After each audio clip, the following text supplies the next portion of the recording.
सबैले भन्थे मलाई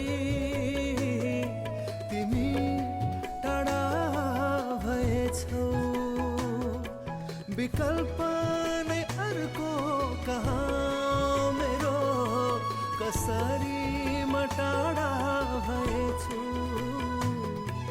कसरी म टाढा भएछु।